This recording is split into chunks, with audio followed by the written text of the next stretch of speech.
Before we introduce them, we want to share the rules of the debate with the audience at home. Former President Trump will be on the left side of the screen. President Biden will be appearing on the right. A coin toss determined their positions. Each candidate will have 2 minutes to answer a question and 1 minute each for responses and rebuttals. An additional minute for follow-up, clarification, or response is at the moderator's discretion. When it's time for a candidate to speak, his microphone will be turned on and his opponent's microphone will be turned off. Should a candidate interrupt when his microphone is muted, he will be difficult to understand for viewers at home. At the end of the debate, each candidate will get 2 minutes for closing statements. There is no studio audience tonight. Pre-written notes, props, or contact with campaign staff are not permitted during the debate. By accepting our invitation to debate, both candidates and their campaigns agreed to accept these rules. Now, please welcome the 46th President of the United States, Joe Biden. Folks, how are you?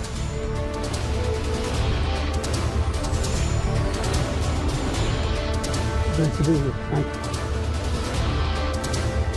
you. And please welcome the 45th President of the United States, Donald Trump.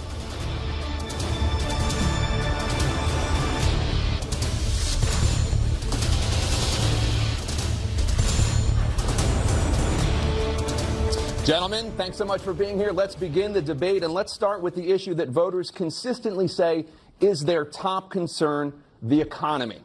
President Biden, inflation has slowed, but prices remain high. Since you took office, the price of essentials has increased. For example, a basket of groceries that cost $100 then now costs more than $120. And typical home prices have jumped more than 30%. What do you say to voters who feel they are worse off under your presidency than they were under President Trump? We got to take a look at what I was left when I became president, what Mr. Trump left me. We had an economy that was in free fall. The pandemic was so badly handled. Many people were dying. All he said was, it's not that serious. Just inject a little bleach into your arm. You'll be all right. The economy collapsed. There were no jobs. Unemployment rate rose to 15%. It was terrible. And so what we had to do is try to put things back together again. And that's exactly what we began to do. We created 15,000 new jobs. We brought out the position where we have 800,000 new manufacturing jobs. But there's more to be done. There's more to be done. Working class people are still in trouble. I come from Scranton, Pennsylvania. I come of a household where the kitchen table, if the things weren't able to be met during the month, it was a problem. The price of eggs, the price of gas, the price of housing, the price of a whole range of things. That's why I'm working so hard to make sure I deal with those problems. And we're going to make sure that we reduce the price of housing. We're going to make sure we build 2 million new units. We're going to make sure we cap rents so corporate greed can't take over. The combination, what I was left with in corporate greed, is the reason why we're in this problem right now. In addition to that, we're in a situation where if you take a look at all that was done in his administration, he didn't do much at all. By the time he left, things were in chaos, literally chaos. And so we put things back together. We created, I said, those jobs. We make sure we had a situation where we brought down the price of prescription drugs, which is a major issue for many people, to $15 for an insulin shot as opposed to $400. No senior has to pay more than $200 for any drug, all the drugs they can include beginning next year. And the situation is and we're going to make that available to everybody, to all Americans. So we're working to bring down the price around the kitchen table, and that's what we're going to get done. Thank you. President Trump? We have the greatest economy in the history of our country. We have never done so well. Everybody was amazed by it. Other countries were copying us. We got hit with COVID, and when we did, we spent the money necessary so we wouldn't end up in a Great Depression, the likes of which we had in 1929. By the time we finished, so we did a great job. We got a lot of credit for the economy, a lot of credit for the military, and no wars, and so many other things. Everything was rocking good. But the thing we never got the credit for, and we should have, is getting us out of that COVID mess. He created mandates. That was a disaster for our country. But other than that, we had given them back a country where the stock market actually was higher than pre-COVID, and nobody thought that was even possible. The only jobs he created are for illegal immigrants and bounce-back jobs, a bounce-back from the COVID. He has not done a good job. He's done a poor job, and inflation's killing our country. It is absolutely killing us. Thank you. President Biden? Well, look, the greatest economy in the world, he's the only one who thinks that, I think. I don't know anybody else who thinks he had the greatest economy in the world. And, you know, the fact of the matter is that we find ourselves in a situation where his economy, he rewarded the wealthy. He had the largest tax cut in American history, $2 trillion. He raised a deficit larger than any president has in any one term. He's the only president other than Herbert Hoover who's lost more jobs than he had when he began, since Herbert Hoover. The idea that he did something that was significant. And the military, you know, when he was president, they were still killing people in Afghanistan. He didn't do anything about that. When he was president, we were still finding ourselves in a position where you had a notion that we were this safe country. The truth is, I'm the only president this century that doesn't have this decade, that doesn't have any troops dying anywhere in the world like he did. President Trump, I want to follow up if I can. Am I allowed to respond to him? Well, I'm going to ask you a follow-up. You can do whatever you want with the minute that we give you. I want to follow up. You want to impose a 10% tariff on all goods coming into the U.S.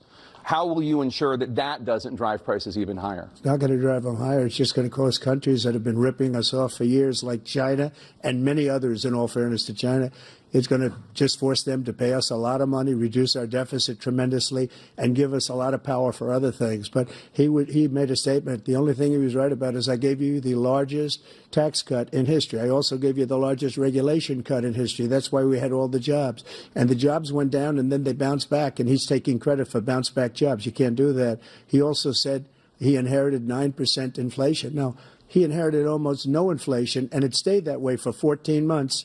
And then it blew up under his leadership because they spent money like a bunch of people that didn't know what they were doing. And they don't know what they were doing. It was the worst, probably the worst administration in history. There's never been. And as far as Afghanistan is concerned, I was getting out of Afghanistan, but we were getting out with dignity, with strength, with power. He got out. It was the most embarrassing day in the history of our country's life. President Trump, over the last 8 years, under both of your administrations, the national debt soared to record highs. And according to a new nonpartisan analysis, President Trump, your administration approved $8.4 trillion in new debt, while so far, President Biden, you've approved $4.3 trillion in new debt. So, former President Trump, many of the tax cuts that you signed into law are set to expire next year. You want to extend them and go even further, you say.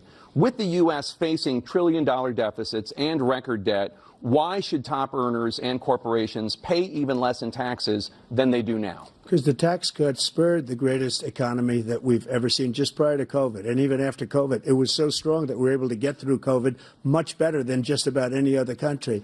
But we spurred, that tax spurred. Now, when we cut the taxes, as an example, the corporate tax was cut down to 21% from 39%, plus beyond that.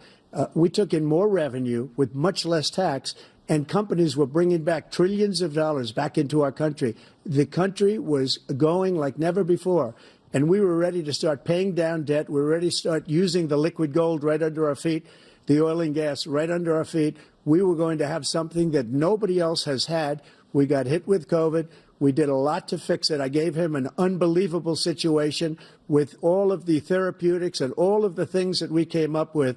We gave him something great. Remember, more people died under his administration, even though we had largely fixed it. More people died under his administration than our administration, and we were right in the middle of it, something which a lot of people don't like to talk about. But he had far more people dying in his administration. He did the mandate, which is a disaster, mandating it. The vaccine went out. He did a mandate on the vaccine, which is the thing that people most objected to about the vaccine. And he did a very poor job, just a very poor job. And I will tell you, not only poor there, but throughout the entire world, we're no longer respected as a country. They don't respect our leadership. They don't respect the United States anymore. We're like a third world nation between weaponization of his election, trying to go after his political opponent, all of the things he's done. We've become like a third world nation, and it's a shame. The damage he's done to our country.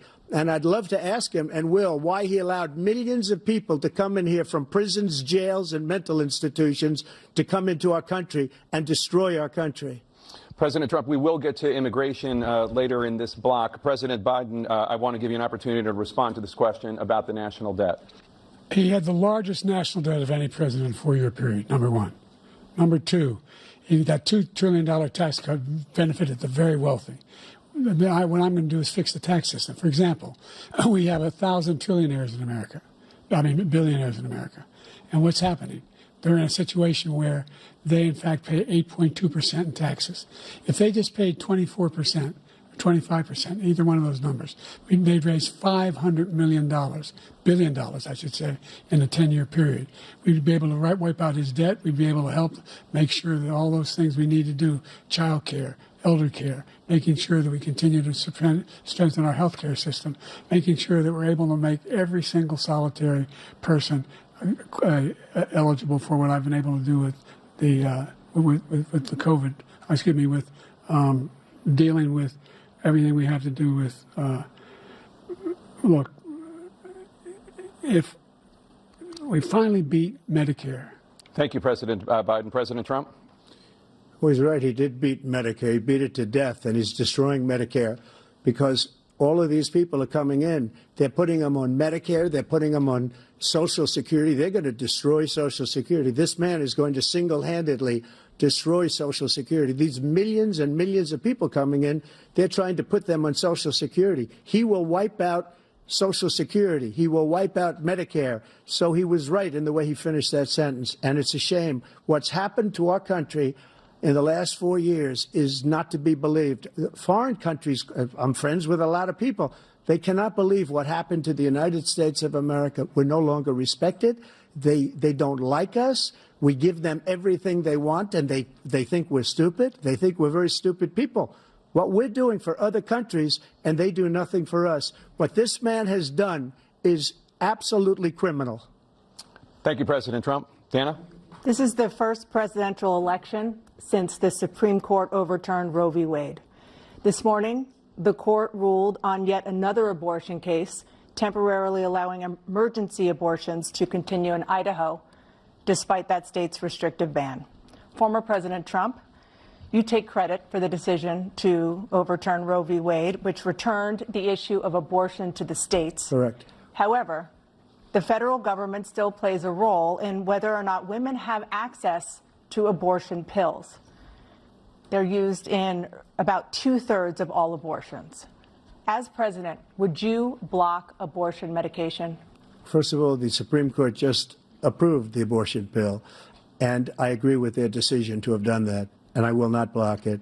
And if you look at this whole question that you're asking, complex but not really complex. 51 years ago, you had Roe v. Wade, and everybody wanted to get it back to the states. Everybody, without exception. Democrats, Republicans, liberals, conservatives.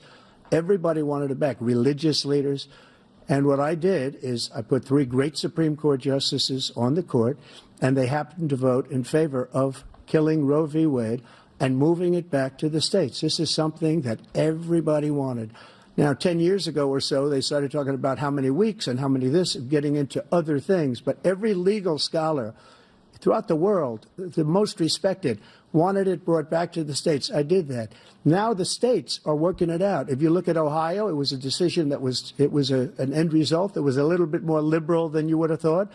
Kansas, I would say the same thing. Texas is different. Florida is different. But they're all making their own decisions right now. And right now, the states control it. That's the vote of the people. Like Ronald Reagan, I believe in the exceptions. I am a person that believes. And frankly, I think it's important to believe in the exceptions. Some people, you have to follow your heart. Some people don't believe in that.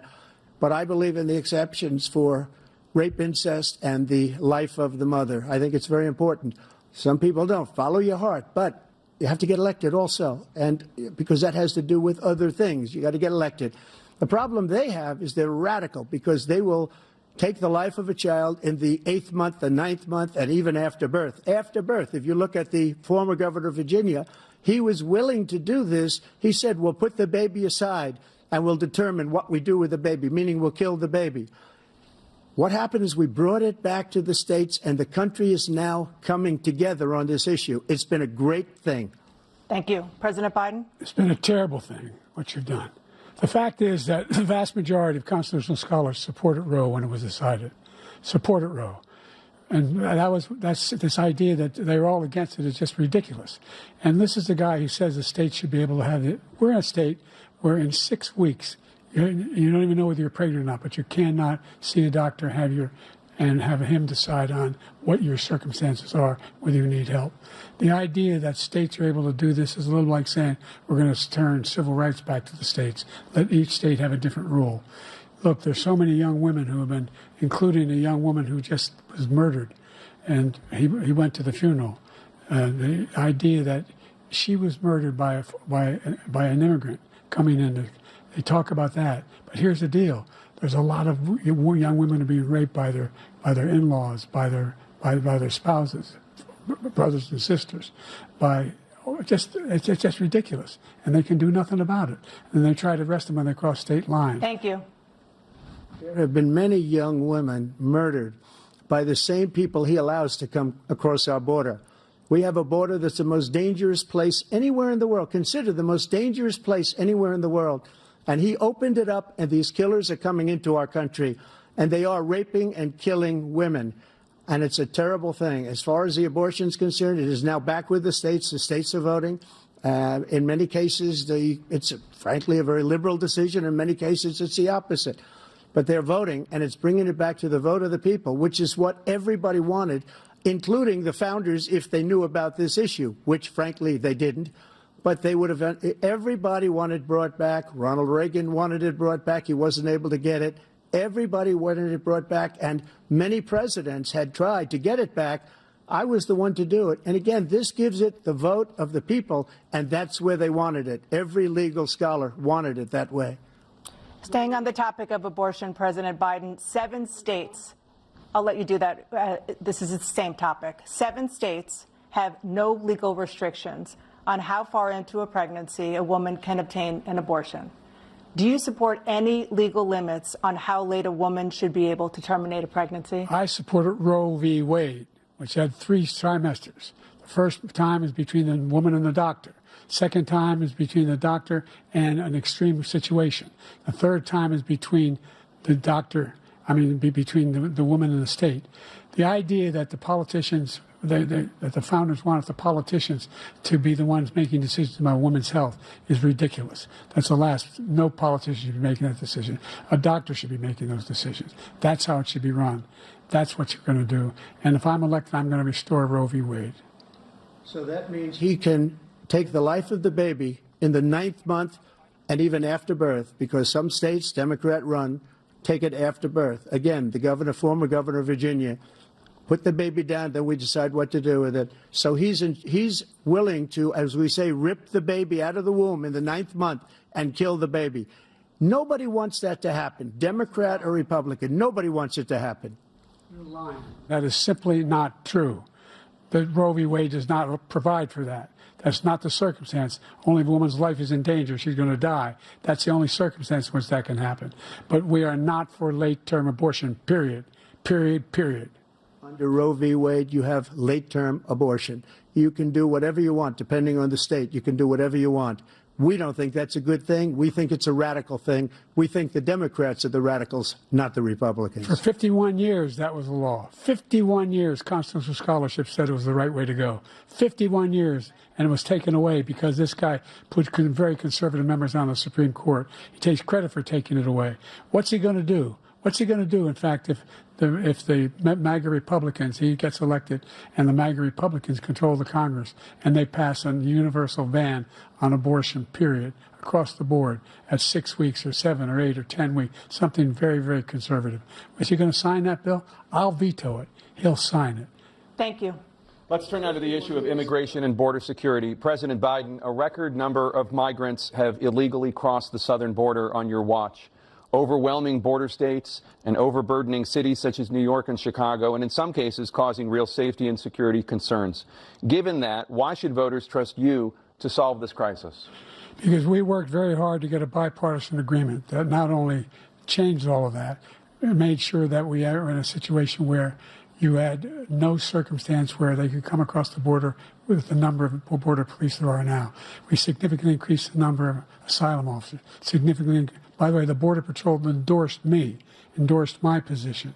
In addition to that, we found ourselves in a situation where when he was president, he was separating babies from their mothers, putting them in cages, making sure the families were separated. That's not the right way to go. What I've done since I've changed the law, what's happened? I've changed it in a way that now you're in a situation where there are 40% fewer people coming across the border illegally. That's better than when he left office. And I'm going to continue to move until we get the total ban on the total initiative relative to what we can do with more Border Patrol and more asylum officers. President Trump? I really don't know what he said at the end of that sentence. I don't think he knows what he said either. Look, we had the safest border in the history of our country. The border, all he had to do was leave it. All he had to do was leave it. He decided to open up our border, open up our country to people that are from prisons, people that are from mental institutions, insane asylum, terrorists. We have the largest number of terrorists coming into our country right now, all terrorists, all over the world, not just in South America, all over the world. They come from the Middle East, everywhere. All over the world, they're pouring in. And this guy just left it open. And he didn't need legislation because I didn't have legislation. I said, close the border. We had the safest border in history. In that final couple of months of my presidency, we had, according to Border Patrol, who is great, and by the way, who endorsed me for president, but I won't say that, but they endorsed me for president. Brandon, just speak to him. But look, we had the safest border in history. Now we have the worst border in history. There's never been anything like it. And people are dying all over the place, including the people that are coming up in Thank caravans. you, President Trump. President Biden? The only terrorist who's done anything crossing the border is one who came along and killed three, under his administration, killed an Al-Qaeda person, come in his administration, killed three American soldiers. That's the only terrorist that's there. I'm not saying that no terrorist ever got through, but the idea they're emptying their prisons, we're welcoming these people, that's simply not true. There's no data to support what he said. Once again, he's exaggerating, he's lying. President Trump, staying on the topic of immigration, you've said that you're going to carry out, quote, the largest domestic deportation operation in American history, unquote. Does that mean that you will deport every undocumented immigrant in America, including those who have jobs, including those whose spouses are citizens, and including those who have lived here for decades? And if so, how will you do it? Just 1 second. He said we killed 3 people. The people we killed are al-Baghdadi and Soleimani, the 2 greatest terrorists, biggest terrorists anywhere in the world, and it had a huge impact on everything, not just border, on everything. He's the one that killed people with the bad water, including hundreds of thousands of people dying, and also killing our citizens when they come in. We are living right now in a rat's nest. They're killing our people in New York, in California, in every state in the union, because we don't have borders anymore. Every state is now a border. And because of his ridiculous, insane, and very stupid policies, people are coming in and they're killing our citizens at a level that we've never seen. We call it migrant crime. I call it Biden migrant crime. They're killing our citizens at a level that we've never seen before. And you're reading it like these 3 incredible young girls over the last few days.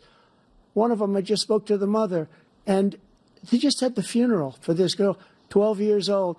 This is horrible what's taken place. What's taken place in our country, we're literally an uncivilized country now.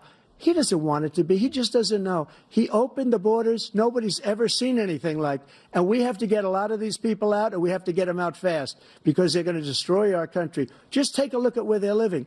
They're living in luxury hotels in New York City and other places. Our veterans are on the street. They're dying because he doesn't care about our veterans. He doesn't care. He doesn't like the military at all, and he doesn't care about our veterans. Nobody been worse. I had the highest approval rating for veterans taking care of the VA.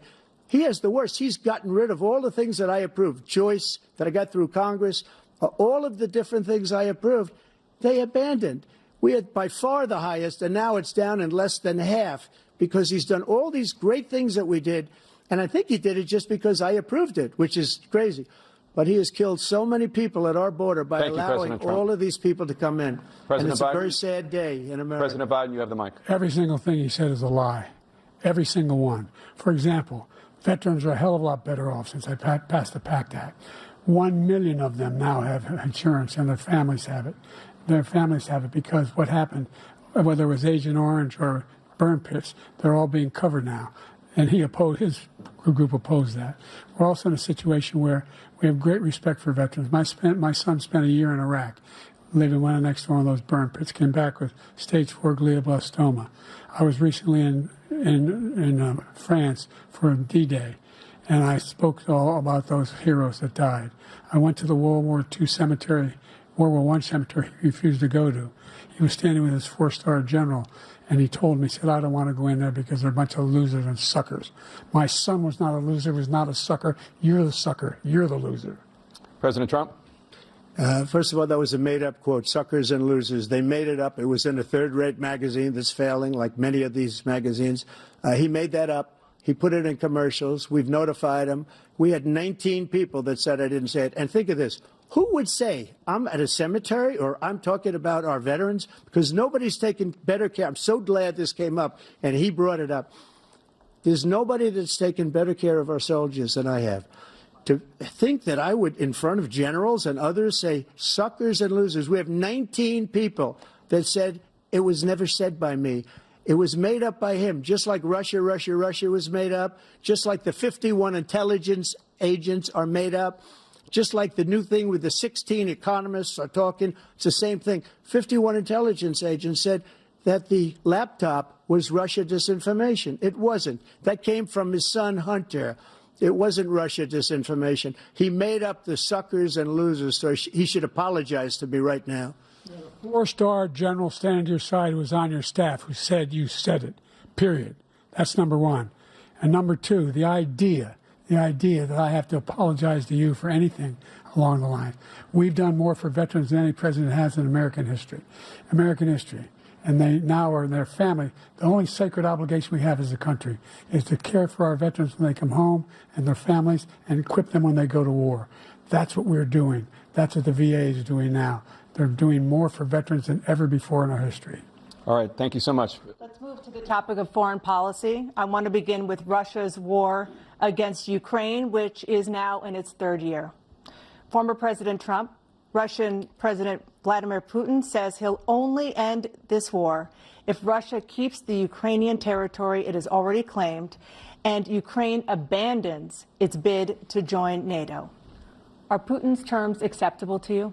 First of all, our veterans and our soldiers can't stand this guy.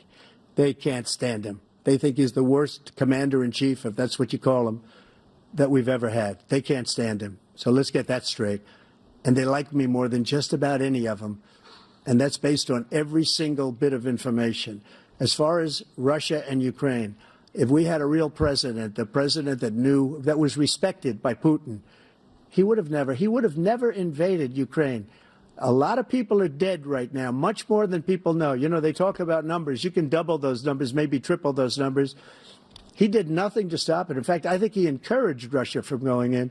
I'll tell you what happened. He was so bad with Afghanistan. It was such a horrible embarrassment, most embarrassing moment in the history of our country, that when Putin watched that and he saw the incompetence, that he should have fired those generals, like I fired the one that you mentioned, and so he's got no love lost, but he should have fired those generals. No general got fired for the most embarrassing moment in the history of our country, Afghanistan, where we left billions of dollars of equipment behind. We lost 13 beautiful soldiers, and 38 soldiers were obliterated. And by the way, we left people behind, too. We left American citizens behind.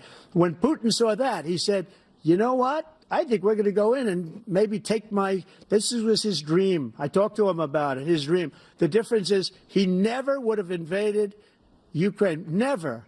Just like Israel would have never been invaded in a million years by Hamas. You know why?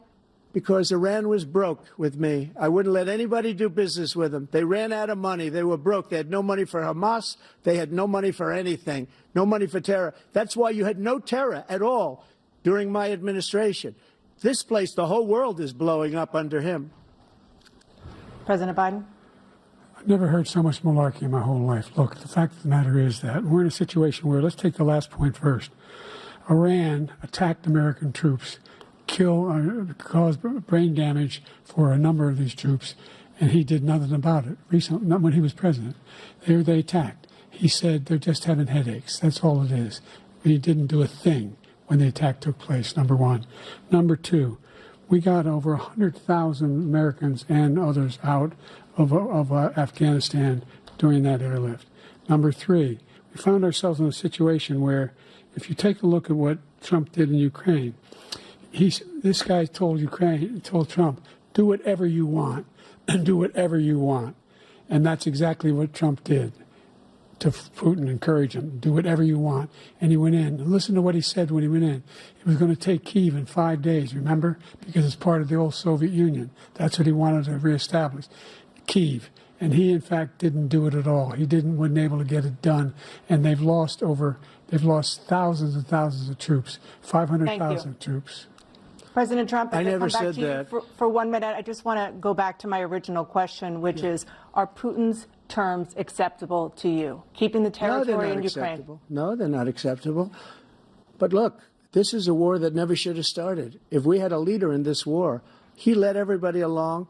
He's given $200 billion now or more to Ukraine. He's given $200 billion. That's a lot of money. I don't think there's ever been anything like it. Every time that Zelensky comes to this country, he walks away with $60 billion. He's the greatest salesman ever.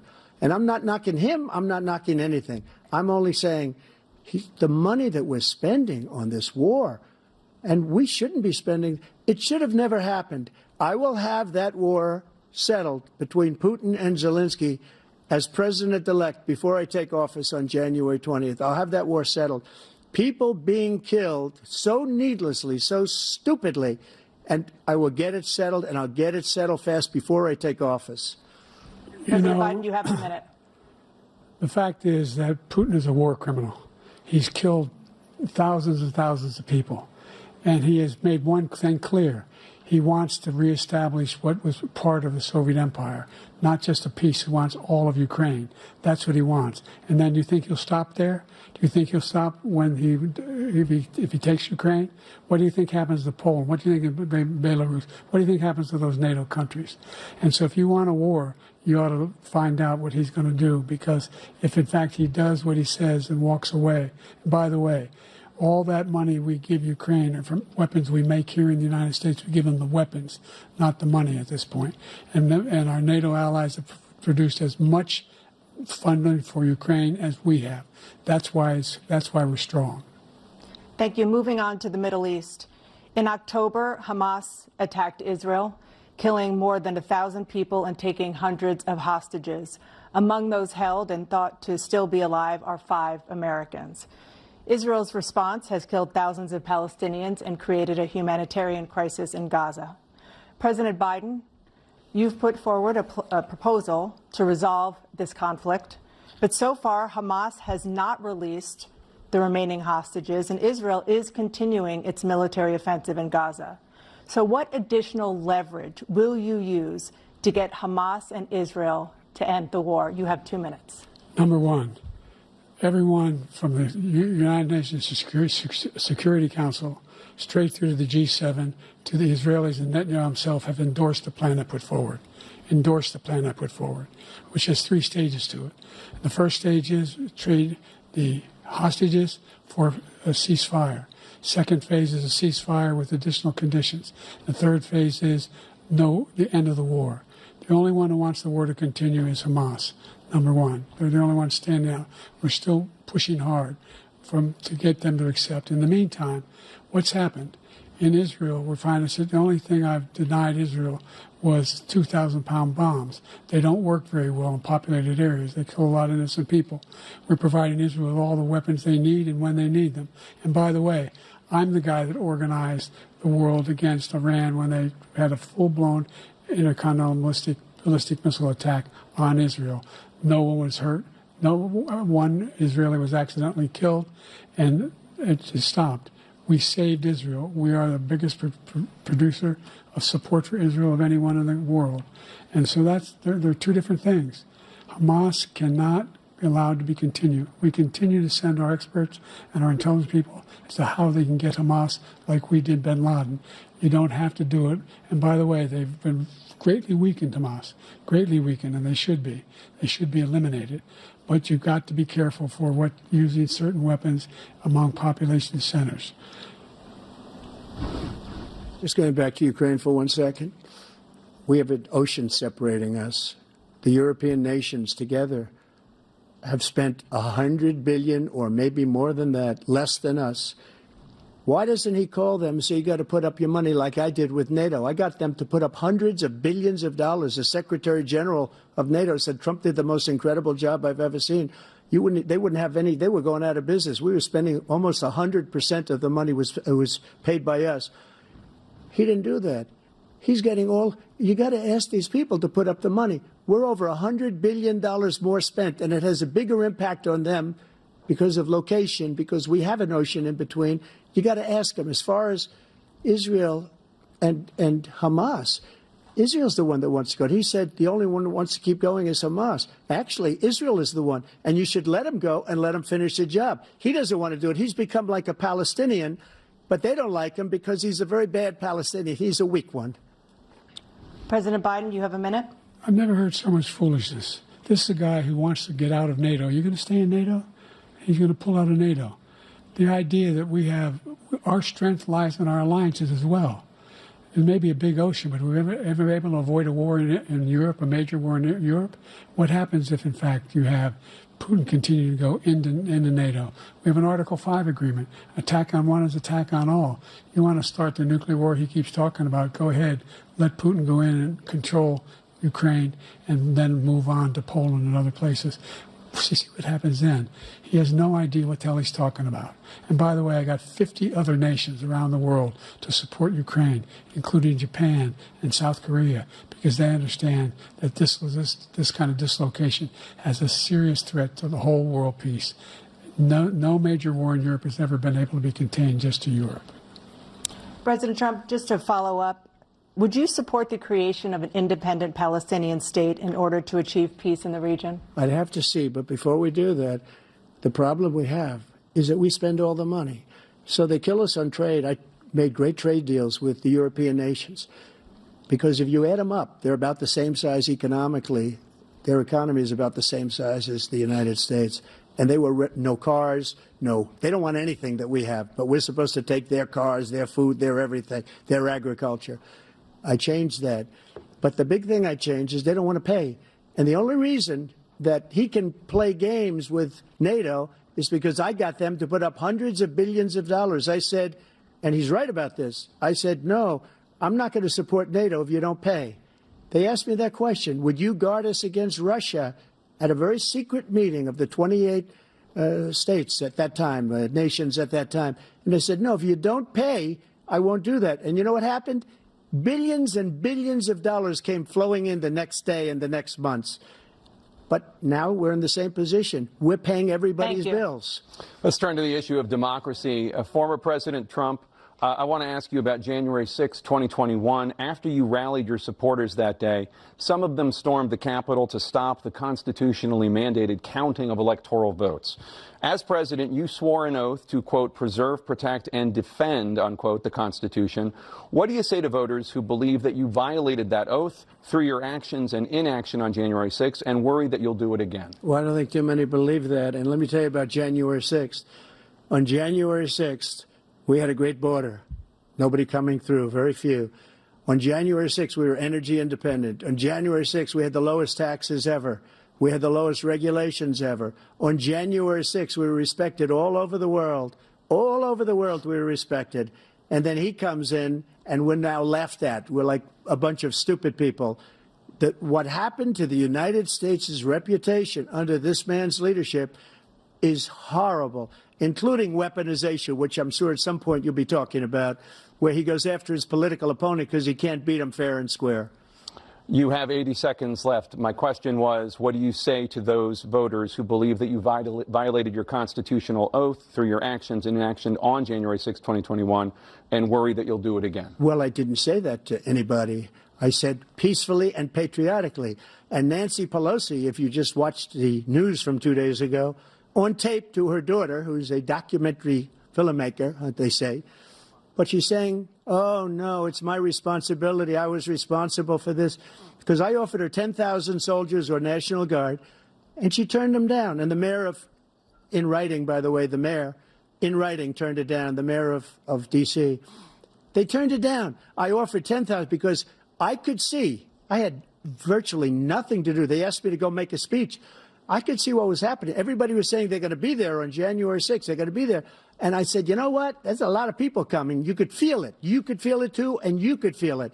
And I said, they ought to have some National Guard or whatever. And I offered it to her. And she now admits that she turned it down. And it was the same day she was, I don't know, she can't be very happy with her daughter because it made her into a liar. She said, I take full responsibility for January 6th. President Biden? Look, he encouraged those folks who were up on Capitol Hill, number one.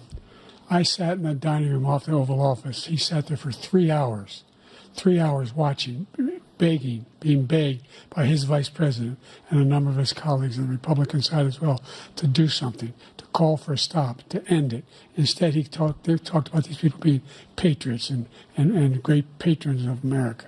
In fact, he says he'll now forgive them for what they've done. They've been convicted.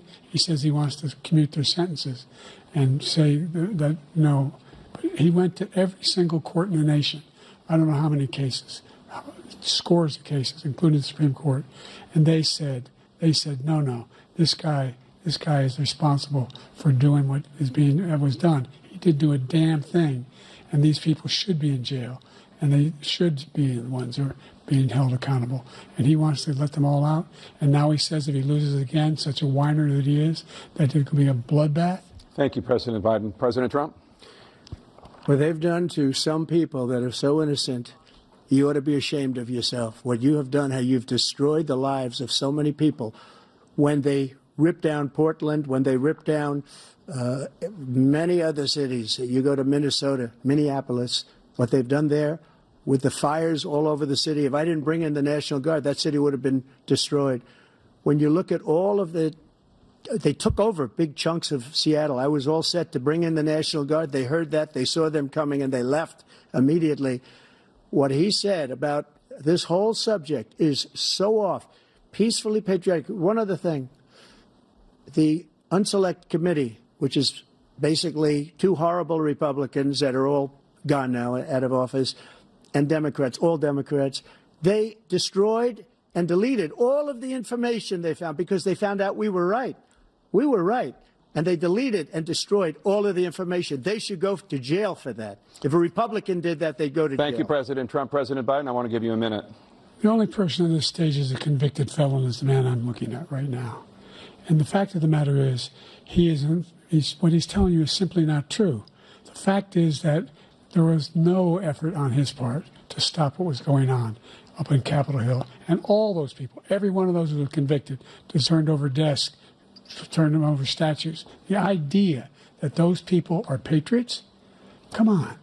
When I asked him the first two debates we had, first time around, I said, will you denounce the Proud Boys? He said, no, I'll tell them to stand by. The idea he's refusing, will you denounce these guys? Will you denounce the people we're talking about now? Will you denounce the people who attacked that Capitol? What are you going to do? I'm going to give you a minute, President Trump, for a follow-up question I have. After a jury convicted you of 34 felonies last month, you said if reelected, you would, quote, have every right to go after, unquote, your political opponents. You just talked about members of the Select Committee on January 6th going to jail. Your main political opponent is standing on stage with you tonight. Can you clarify exactly what it means about you feeling you have every right to go after your political opponents? Well, I said my retribution is going to be success. We're going to make this country successful again, because right now it's a failing nation. My retribution is going to be success. But when he talks about a convicted felon, his son is a convicted felon at a very high level. His son is convicted, going to be convicted probably numerous other times. Should have been convicted before, but his Justice Department let the statute of limitations lapse on the most important things. But he could be a convicted felon as soon as he gets out of office. Joe could be a convicted felon with all of the things that he's done. He's done horrible things. All of the death caused at the border, telling the Ukrainian people that we're going to want $1 billion or you change the prosecutor. Otherwise, you're not getting $1 billion. If I ever said that, that's quid pro quo. That we're not going to do anything. We're not going to give you $1 billion unless you change your prosecutor having to do with the son. This man is a criminal. This man, you're lucky. You're lucky. I did nothing wrong. We'd have a system that was rigged and disgusting. I did nothing wrong. Thank you, President Trump. President Biden, you have said, I'm coming right to you, sir. Well, you want to respond? Go ahead. I'll give you a minute to respond. The idea that I did anything wrong relative to what you're talking about is outrageous. It's simply a lie, number one. Number two, the idea that you have a right to seek retribution against any American just because you're president is wrong. It's simply wrong. No president's ever spoken like that before. No president in our history has spoken like that before. Number three, the crimes that you are still charged with, and think of all the civil penalties you have. How many billions of dollars do you owe in civil penalties for molesting a woman in public, for doing a whole range of things, of having sex with a porn star on the night while your wife was pregnant? I mean, what are you talking about? You have the morals of an alley cat. Give you a minute, sir. I didn't have sex with a porn star, number one. Number two, that was a case that was started and moved. They moved a high-ranking official, a DOJ, into the Manhattan DA's office to start that case. That case is going to be appealed and won. We had a very terrible judge, a horrible judge, Democrat. The prosecutor were all high-ranking Democrats, appointed people, and both the civil and the criminal. He basically went after his political opponent because he thought it was going to damage me. But when the public found out about these cases, because they understand it better than he does, he has no idea what these cases are. But when they found out about these cases, you know what they did? My poll numbers went up, way up. You know that because you're reporting it. And we took in more money in the last 2 weeks than we've ever taken in the history of any campaign. I don't think any campaign has ever taken. Hundreds of millions of dollars came pouring in because the public knows it's a scam and it's a guy that's after his political opponent because he can't win fair and square. Thank you, President Trump. President Biden, you have said, quote, Donald Trump and his MAGA Republicans are determined to destroy American democracy. Do you believe that the tens of millions of Americans who are likely to vote for President Trump will be voting against American democracy? The more they know about what he's done, yes. The more they know about what he's done. And there's a lot more coming. He's got a lot of cases down the road coming around. He's got a whole range of issues he has to face. I don't know what the juries will do, but I do know he has a real problem. And so the fact that, could you ever think you hear any president say that I'm going to seek retribution? Do you ever hear any president say that I thought Hitler had some good ideas? What got me involved to run in the first place after my son had died, I decided in Iraq, because of Iraq, I said I wasn't going to run again until I saw what happened in Charlottesville, Virginia. People coming out of the woods carrying swastikas on torches, and singing the same anti-Semitic bile they sang when back in Germany. And the young woman got killed. I spoke to the mother, and they asked him, they said, what do you think of those people? The ones who got killed, the one who tried to stop it, and the ones, he said, I think they're fine people on both sides. What American president would ever say Nazis coming out of fields carrying torches, singing the same anti-Semitic bile, carrying swastikas were fine people? And this is a guy who says Hitler's done some good things. I'd like to know what they are. The good things Hitler's done, that's what he said. This guy has no sense of American democracy. President Trump. Jake, both of you know that sir has been totally wiped out because when you see the sentence, it said 100% exoneration on that. So he just keeps it going. He says he ran because of Charlottesville. He didn't run because of Charlottesville. He ran because it was his last chance. He's not equipped to be president. You know it, and I know it. It's ridiculous. We have a debate. We're trying to justify his presidency. His presidency is, without question, the worst president, the worst presidency in the history of our country. We shouldn't be having a debate about it. There's nothing to debate. He made up the Charlottesville story, and you'll see it's debunked all over the place. Every reasonable anchor has debunked it. And just the other day it came out where it was fully debunked. It's a nonsense story. He knows that, and he didn't run because of Charlottesville. He used that as an excuse to run. President Biden. And debunked. It happened. All you have to do is listen to what was said at the time. And the idea that somehow that's the only reason I ran because I was worried a guy like this guy could get elected. If he thought They were good people coming out of that forest, carrying those woods, carrying those torches. Then he didn't deserve to be president. Didn't deserve to be president at all. And the idea that he's talking about all this being fabricated, we saw with our own eyes. We saw what happened on January 6th. We saw the people breaking through the windows. We saw people occupying his own vice president. Look, there's a reason why 40 of his 44 top cabinet officers refused to endorse him this time. His vice president hasn't endorsed him this time. So why? Why? They know him well. They serve with him. Why are they not endorsing him? Thank you, President Biden. We're going to be right back with more from the CNN presidential debate.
Welcome back to the CNN presidential debate live from Georgia.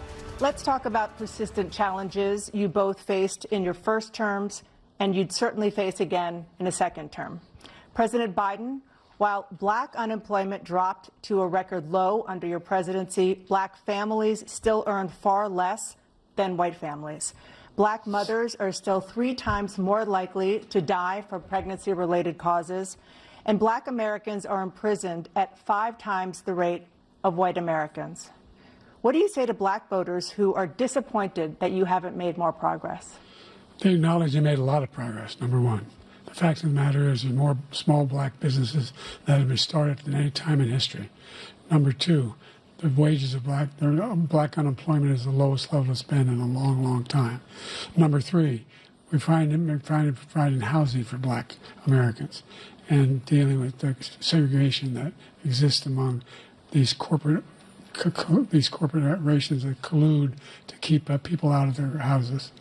And in addition to that, we find that the impact on the choice that black families have to make relative to child care is incredibly difficult.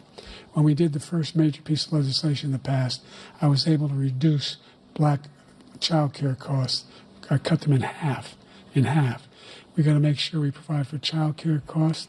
We got to make sure, because when you provide those child care protections, you increase economic growth because more people can be in the job market. So there's more to be done, considerably more to be done. But we've done a great deal so far, and I'm not letting up, and they know it. You have 49 seconds left. What do you say to black voters who are disappointed with the progress so far? I say I don't blame them for being disappointed. Inflation is still hurting them badly. For example, I provided for the idea that any black family, first-time home buyer, should get a $10,000 tax credit to be able to buy their first home so they can get started.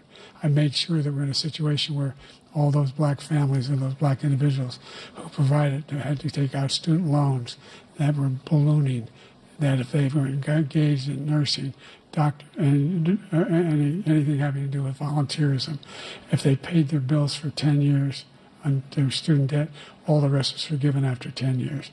Millions have benefited from that. And we're going to do a whole lot more for black families. Thank you, President Trump. And he caused the inflation. He's blaming inflation, and he's right, it's been very bad. He caused the inflation, and it's killing black families and Hispanic families and just about everybody. It's killing people. They can't buy groceries anymore. They can't. You look at the cost of food where it's doubled and tripled and quadrupled. They can't live. They're not living anymore. He caused this inflation. I gave him a country with essentially no inflation. It was perfect. It was so good. All he had to do is leave it alone. He destroyed it with his Green New Scam and all this money that's being thrown out the window. He caused inflation. As sure as you're sitting there, the fact is that his big kill on the black people is the millions of people that he's allowed to come in through the border. They're taking black jobs now, and it could be 18, it could be 19, and even 20 million people. They're taking black jobs, and they're taking Hispanic jobs, and you haven't seen it yet, but you're going to see something that's going to be the worst in our history. Thank you. President Biden? There was no inflation when I became president. You know why? The economy was flat on its back. 15% unemployment. He decimated the economy, absolutely decimated the economy. That's why there was no inflation at the time. There were no jobs. We provided thousands of millions of jobs for individuals who are in all communities, including minority communities. We made sure that they have health insurance. We have covered, the ACA has increased. I made sure that they're $8,000 per person in a family to get written off for health care. But this guy wants to eliminate that. They tried 50 times. He wants to get rid of the ACA again, and they're going to try again if they win. You find ourselves in a position where the idea that we're not doing any, we put more police on the street than any administration has. He wants to cut the cops. We're providing for equity and making sure people have a shot to make it. There's a lot going on, but in inflation, he caused it by his tremendous malfeasance in the way he handled the pandemic. Thank you. Another persistent challenge is the climate crisis. 2023 was the hottest year in recorded history, and communities across the country are confronting the devastating effects of extreme heat, intensifying wildfires, stronger hurricanes, and rising sea levels. Former President Trump, you've vowed to end your opponent's climate initiatives, but will you take any action as president to slow the climate crisis? Well, let me just go back to what he said about the police, how close the police are to him. Almost every police group in the nation from every state is supporting Donald J. Trump. Almost every police group. And what he's done to the black population is horrible, including the fact that for 10 years he called them super predators. We can't, in the 1990s, we can't forget that. Super predators was his name, and he called it to them for 10, and they've taken great offense at it, and now they see it happening. But when they see what I did for criminal justice reform and for the historically black colleges and universities, where I funded them and got them all funded, and the opportunity zones with Tim, as you know, Tim Scott was incredible. He did a great job, great senator from South Carolina. He came to me with the idea, and it was a great idea. It's one of the most successful economic development acts ever in the country, opportunity zones. And the biggest beneficiary are blacks. And that's why we have the best numbers with them in maybe ever. They're saying ever. I read this morning where ever, the best numbers. He's lost much of the black population because he's done a horrible job for black people. He's also done a horrible job for Hispanics. But wait till you see these millions of people pouring into our country, and they're going to take the jobs. And it's already started, and you haven't seen anything yet. It's a disaster. You've 38 seconds left. President Trump, will you take any action as president to slow the climate crisis? So I want absolutely immaculate clean water, and I want absolutely clean air, and we had it. We had H2O. We had the best numbers ever, and we were using all forms of energy, all forms, everything. And yet, during my 4 years, I had the best environmental numbers ever. And my top environmental people gave me that statistic just before I walked on the stage, actually. I don't know where the hell he's been. The idea that anything he said is true. I've passed the most extensive climate change legislation in history. We find ourselves, and by the way, black colleges. I came up with $15 billion for HBCUs, historic black universities and colleges, because they don't have those. They don't have the kind of contributors that they have to build these laboratories and the like. Any black student is capable in college of doing any white student can do. They just have the money. But now they'll be able to get those jobs in high tech. We're in a situation where the idea that he is claiming to have done something that had the cleanest water, he hadn't done a damn thing for the environment. He pulled out of the Paris Climate Accord.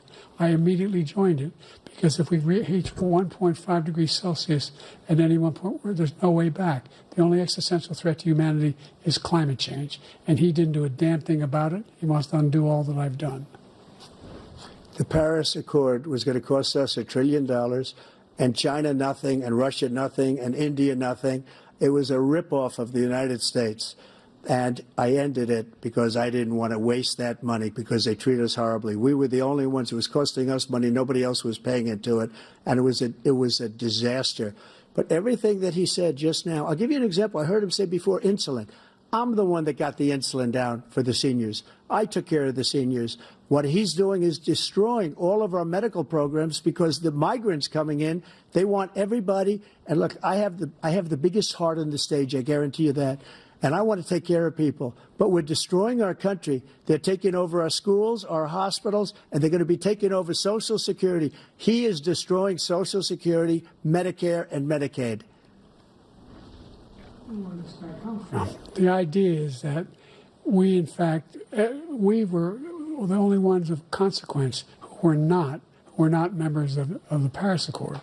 How can we do anything if we're not able to? The United States can't get its pollution under control. One of the largest polluters in the world, number one. We're making significant progress. By 2035, we will have cut pollution in half. We have made significant progress, and we're continuing to make progress. We set up a climate corps for thousands of young people who learn how to deal with climate, just like the Peace Corps, and we're moving in directions that are going to significantly change the elements of cause of pollution. But the idea that he claims that he has the biggest heart up here and he's really concerned about pollution and about climate, I've not seen any indication of that. And by the way, with regard to prescription drugs, one company agreed that they would reduce the price to $35, which I was calling for, one, voluntarily.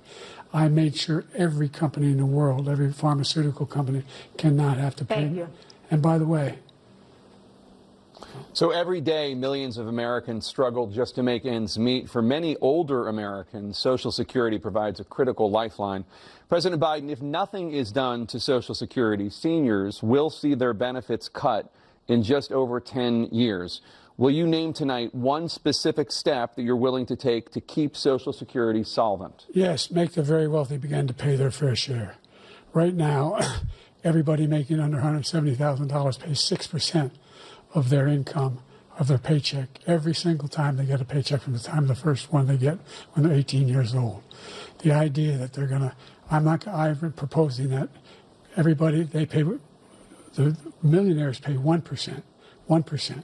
So no one I would not raise the cost of Social Security for anybody under $400,000. After that, I began to make the wealthy begin to pay their fair share by increasing from 1% beyond to be able to guarantee the program for life.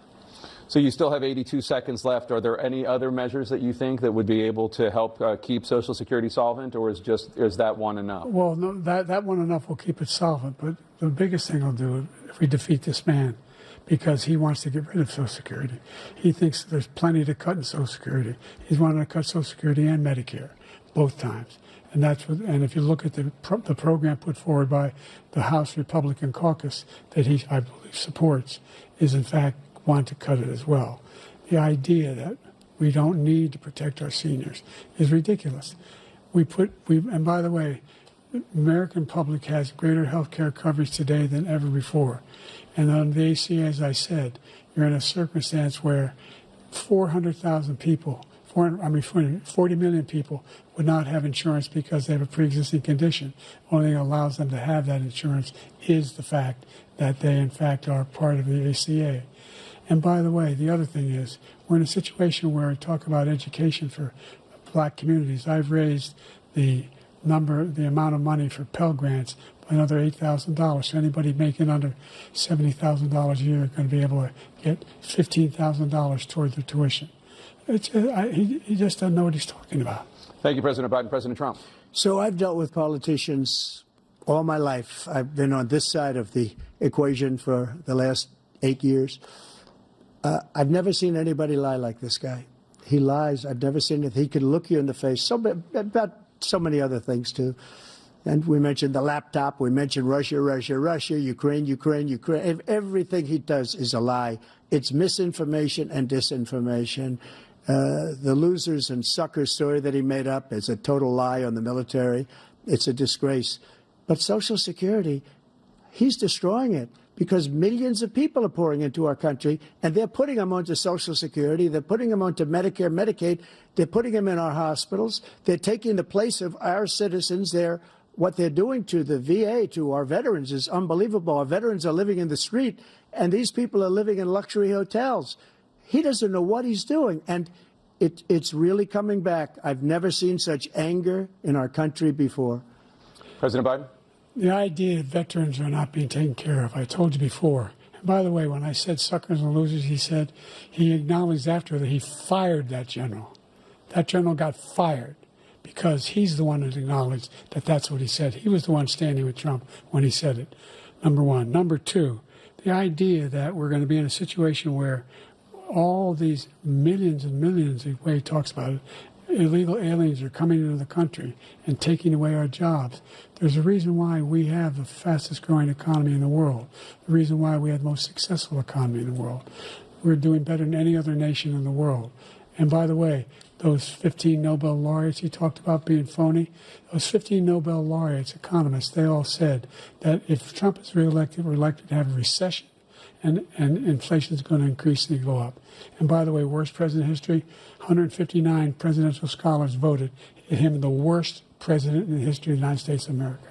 President Biden, thank you so much. Let's turn to the cost of child care, which many American families struggle to afford. President Trump, both you and President Biden have tried to address this issue, but the average cost of child care in this country has risen to more than $11,000 a year per child. For many families, the cost of child care for 2 children is more than their rent. In your second term, what would you do to make child care more affordable? Just to go back, the general got fired because he was no good. And if he said that, that's why he made it up. But we have 19 people that said I didn't say it, and they're very highly respected, much more so than him. The other thing is, he doesn't fire people. He never fired people. I've never seen him fire anybody. I did fire a lot. I fired Comey because he was no good. I fired a lot of the top people at the FBI, drained the swamp. They were no good. Not easy to fire people. You'd pay a price for it, but they were no good. I inherited these people. I didn't put him there. I didn't put Comey there. He was no good. I fired him. This guy hasn't fired anybody. He never fires. He should have fired every military man that was involved with that the Afghanistan horror show, the most embarrassing moment in the history of our country. He didn't fire. Did you fire anybody?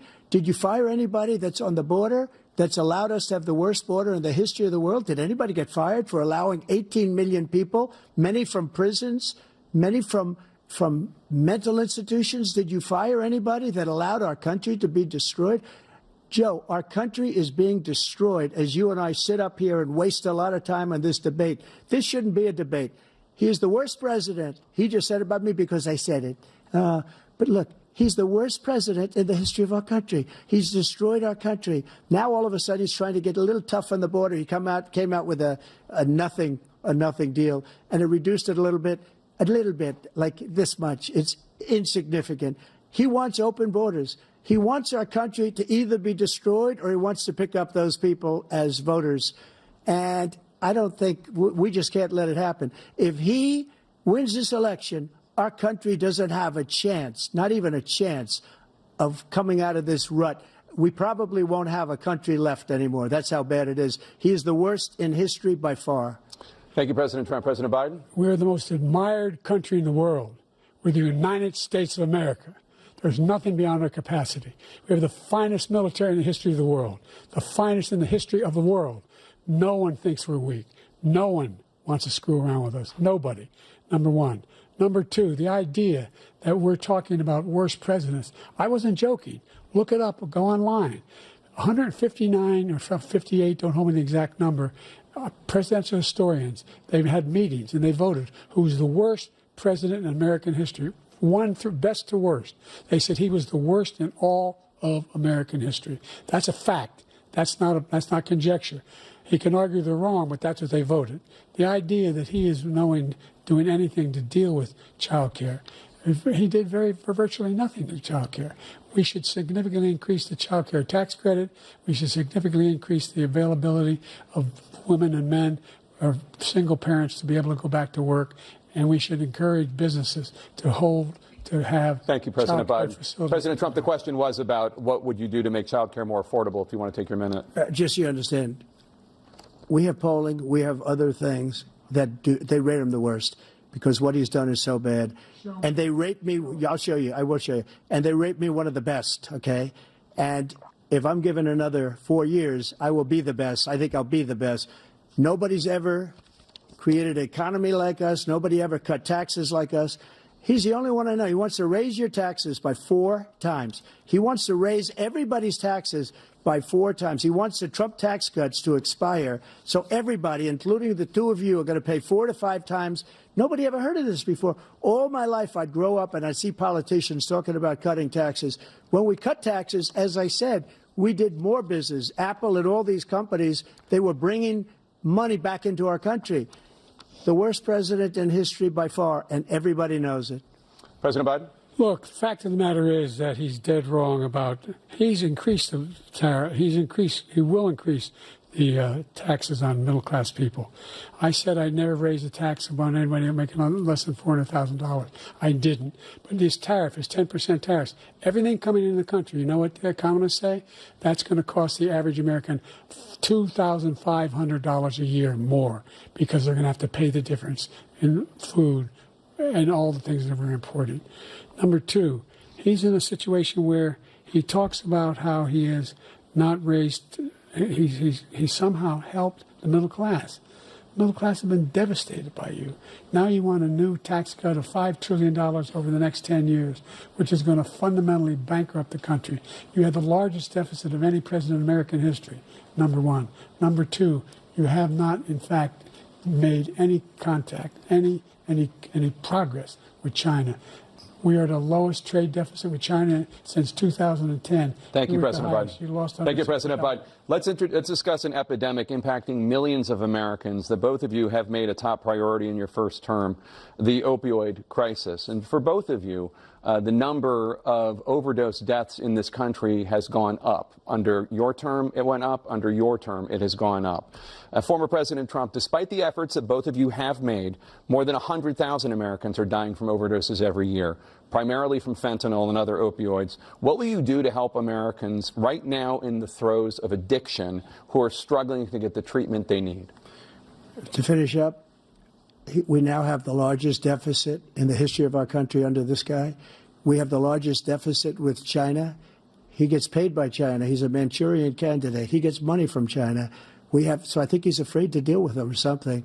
But do you notice he never took out my tariffs because we bring in so much money with the tariffs that I imposed on China. He never took them away. He can't because it's too much money. It's tremendous. And we saved our steel industries, and there was more to come, but he hasn't done that. But he hasn't cut the tariffs because he can't, because it's too much money. But he's got the largest deficit in the history of our country, and he's got the worst situation with China. China's going to own us if you keep allowing them to do what they're doing to us as a country. They are killing us as a country, Joe, and you can't let that happen. You're destroying our country. So, President Trump, you have 67 seconds left. The question was, what are you going to do to help Americans in the throes of addiction right now who are struggling to get the treatment they need? Jake, we were doing very well at addiction until the COVID came along. We had the 2.5, almost 3 years of like nobody's ever had before, any country, in every way. And then we had to get tough. And it was the drugs pouring across the border it started to increase. We got great equipment. We bought the certain dog that's the most incredible thing that you've ever seen, the way they can spot it. We did a lot, and we were getting very low numbers, very, very low numbers. Then he came along. The numbers, have you seen the numbers now? It's not only the 18 million people that I believe is even low because the gotaways, they don't even talk about gotaways.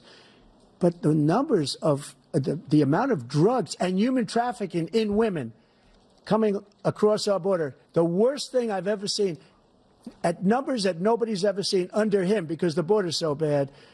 But the number of drugs coming across our border now is the largest we've ever had by far. President Trump, thank you. President Biden? Fentanyl and the byproducts of fentanyl went down for a while. And I wanted to make sure we use the machinery that can detect fentanyl, these big machines that roll over everything that comes across the border. And it costs a lot of money. That was part of this deal we put together, this bipartisan deal. More fentanyl machines, more be able to detect drugs, more numbers of agents, more numbers of all the people at the border. And when we had that deal done, he called his Republican colleagues and said, don't do it. It's going to hurt me politically. No, he never argued it's not a good bill. It's a really good bill. We need those machines. We need those machines. And we're coming down very hard in every country in Asia in terms of precursors for fentanyl. And Mexico is working with us to make sure they don't have the technology to be able to put it together. That's what we have to do. We need those machines. Thank you, President Biden. President Trump, and again, the question is about Americans in the throes of addiction right now struggling to get the treatment they need. Well, this does pertain to it. He ended Remain in Mexico. He ended catch and release. I made it catch and release in Mexico, not catch and release here. We had so many things that we had done, hard negotiations with Mexico, and I got it all for nothing. It's just like when you have a hostage. We always pay $6 billion for a hostage. Every time we say it's a hostage.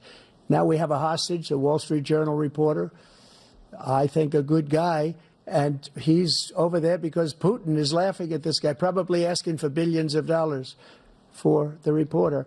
I will have him out very quickly as soon as I take office. Before I take office, I said by literally as soon as I win the election, I will have that reporter out. He should have had him out a long time ago, but Putin's probably asking for billions and billions of dollars because this guy pays it every time. We had 2 cases where we paid $6 billion for 5 people. I got 58 people out, and I paid essentially nothing. Thank you, President Trump. Dana? Let's turn to concerns that voters have about each of you. President Biden, you would be 86 at the end of your second term.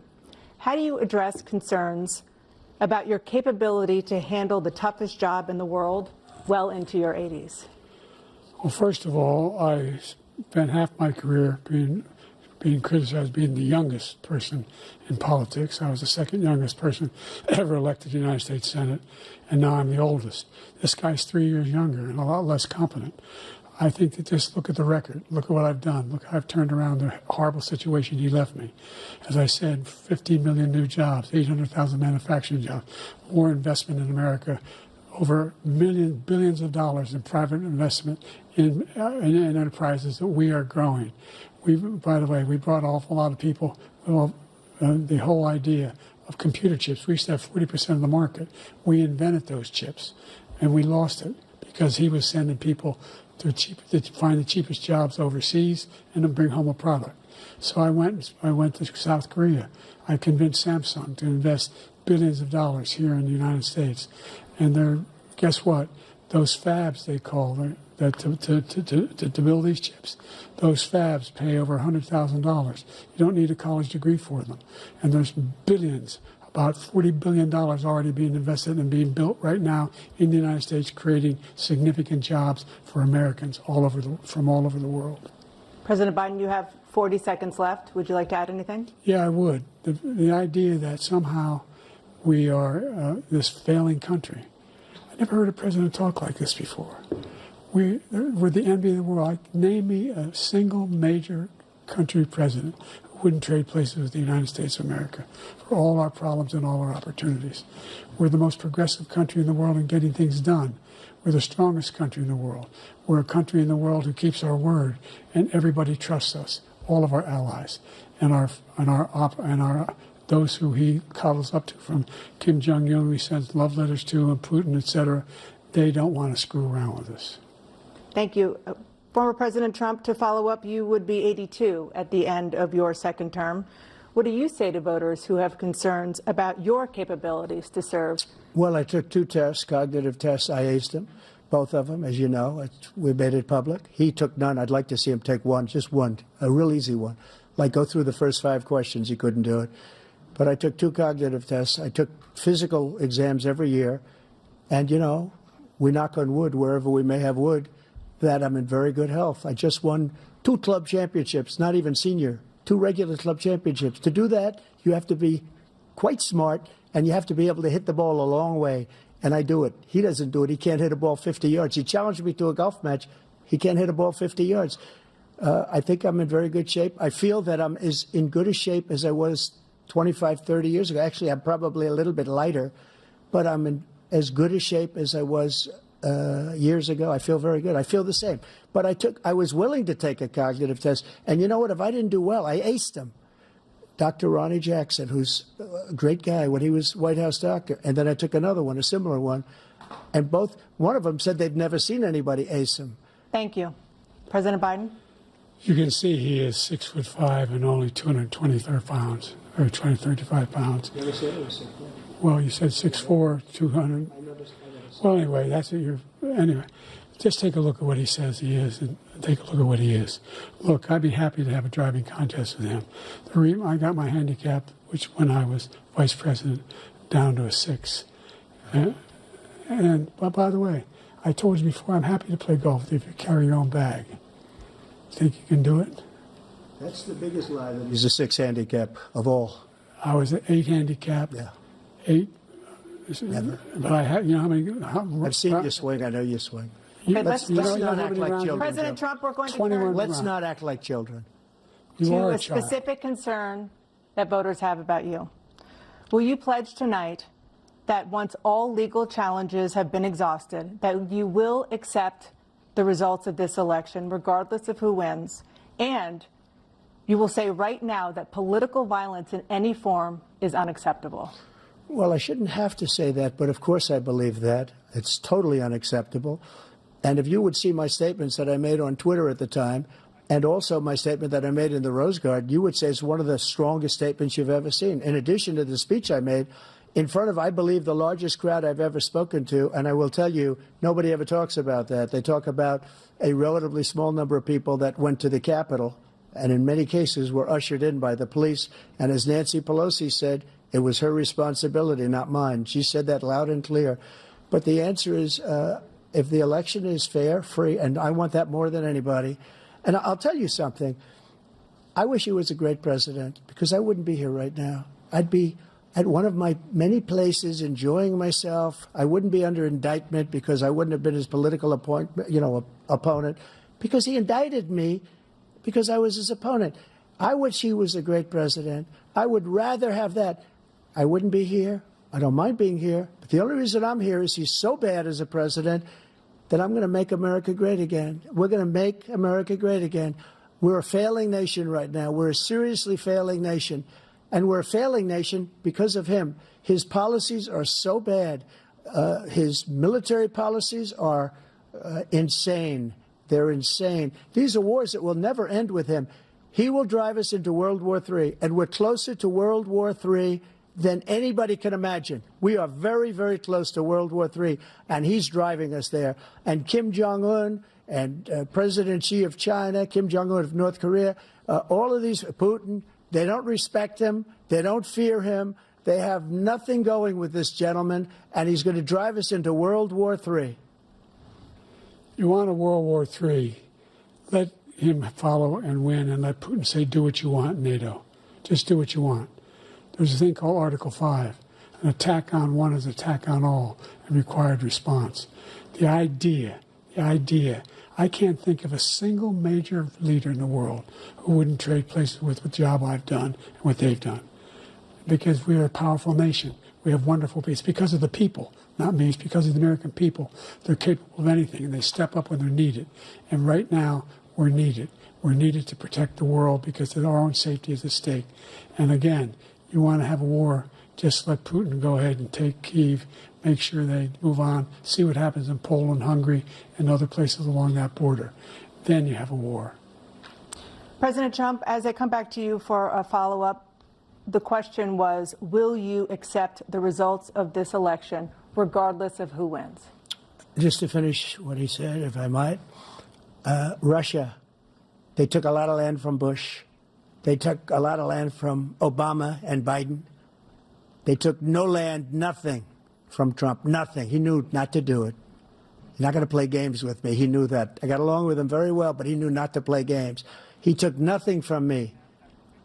But now he's going to take the whole thing from this man right here. That's a war that should have never started. It would have never started ever with me. And he's going to take Ukraine.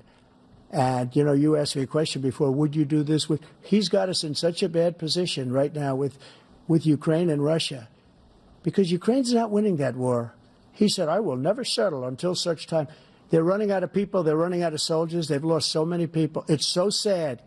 They've lost so many people, and they've lost those gorgeous cities with the golden domes that are 1,000 years old, all because of him and stupid decisions. Russia would have never attacked if I were president. President Trump, the question was, will you accept the results of the election, regardless of who wins? Yes or no, please. If it's a fair and legal and good election, absolutely. I would have much rather accepted these, but the fraud and everything else was ridiculous. And if you want, we'll have a news conference on it in a week, or we'll have another one of these in a week. But I will absolutely, there's nothing I'd rather do. It would be much easier for me to do that than I'm running again. I wasn't really going to run until I saw the horrible job he did. He's destroying our country. I would be very happy to be someplace else, in a nice location someplace. And again, no indictments, no political opponent stuff, because it's the only way he thinks he can win. But unfortunately, it's driven up my numbers and driven them up to a very high level because the people understand it. Well, let's see what your numbers are when this election is over. Let's see. You're a whiner. When you lost the first time, you continued, you appealed and appealed to courts all across the country. Not one single court in America said any of your claims had any merit, state or local, none. But you continue to provoke this lie about somehow there's all this misrepresentation, all this stealing. There is no evidence of that at all. And I tell you what, I doubt whether you'll accept it because you're such a whiner. The idea, if you lose again, you accepting anything, you can't stand the loss. Something snapped in you when you lost the last time. We'll be right back with more from the CNN presidential debate live from Georgia.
It is now time for the candidates to deliver their closing statements as predetermined by a coin toss. We're going to begin with you, President Biden. You have 2 minutes.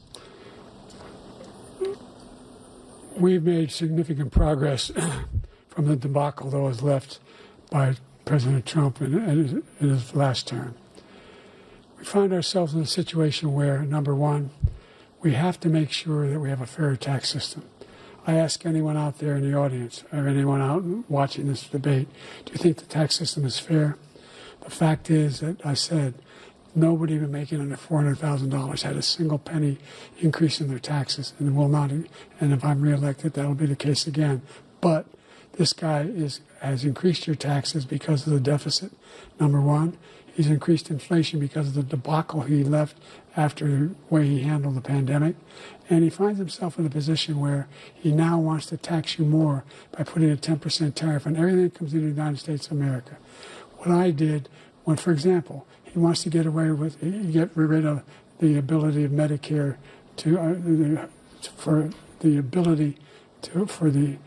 us to be able to negotiate drug prices with the big pharma companies. Well, guess what? We got it down to $35 for insulin instead of $400. No more than $2,000 for every senior, no matter how much prescription they need. You know what that did? That reduced the federal debt by $160 billion over 10 years because the government doesn't have to pay the exorbitant prices. I'm going to make that available to every senior all along, it's happening now, and everybody in America. He wants to get rid of that. I'm going to make sure that we have child care. We're going to significantly increase the credit people have for child care. I'm going to make sure we do something about what we're doing on lead pipes and all the things that are causing health problems for people across the country. We're going to continue to fight to bring down inflation and give people a break. Thank you, President Biden. President Trump, you now have 2 minutes for your closing statement. Like so many politicians, this man is just a complainer. He said, we want to do this, we want to do that, we want to get rid of this tax, that tax. But he doesn't do anything. All he does is make our country unsafe by allowing millions and millions of people to pour in. Our military doesn't respect him. We look like fools in Afghanistan. We didn't stop Israel. It was such a horrible thing that would have never happened. It should have never happened. Iran was broke. Anybody that did business with Iran, including China, they couldn't do business with the United States. They all passed. Iran was broke. They had no money for Hamas or Hezbollah, for terror, no money whatsoever. Again, Ukraine should have never happened. He talks about all this stuff, but he didn't do it. For 3.5 years, we're living in hell. We have the Palestinians and we have everybody else rioting all over the place. You talk about Charlottesville. This is 100 times Charlottesville, 1,000 times. The whole country is exploding because of you, because they don't respect you, and they have to respect their president, and they don't respect you throughout the world. What we did was incredible. We rebuilt the military. We got the largest tax cut in history, the largest regulation cut in history. The reason he's got jobs is because I cut the regulations that gave jobs, but he's putting a lot of those regulations back on. All of the things that we've done, nobody's never seen anything like. Even from a medical standpoint, right to try, where we can try space-age materials instead of going to Asia or going to Europe and trying to get when you're terminally ill. Now you can go and you can get something. You sign a document. They've been trying to get it for 42 years.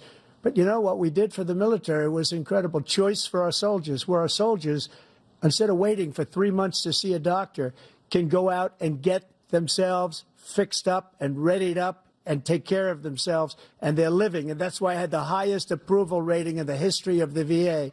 So all of these things, we're in a failing nation, but it's not going to be failing anymore. We're going to make it great again. Thank you, former President Trump.